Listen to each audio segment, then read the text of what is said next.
Hello everyone, it's Galina and thank you for joining me. Today I want to share with you a quick and easy way of creating a geometric card design. I'm going to use a half-tone dot circle dies from Studio Katia. This set consists of 5 dies, but actually I can find my tiny circle die, but anyway I'm going to use only a biggest die for today. I'm going to run it through my die cutting machine with a piece of white cardstock that's a little bit bigger than my die.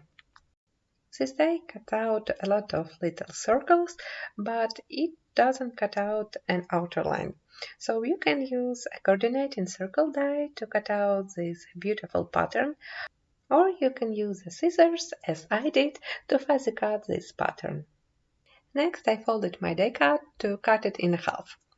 So I will have one piece on the bottom and one piece on the top of my card. Now I want to color those inner circles. And I want to color them with my distress inks to create a rainbow color pattern behind the die cut.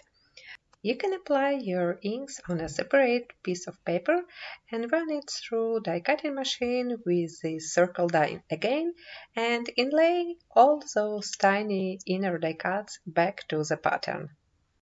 But I want to share with you the easiest way to add a color to those circles. I simply made a stencil for my die cut.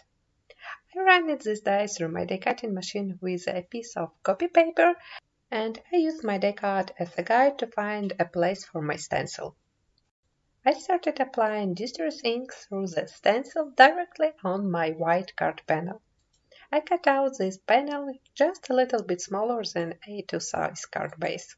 In the same way, I applied my warm color of distress inks on the opposite side of the card panel and just look on this card background.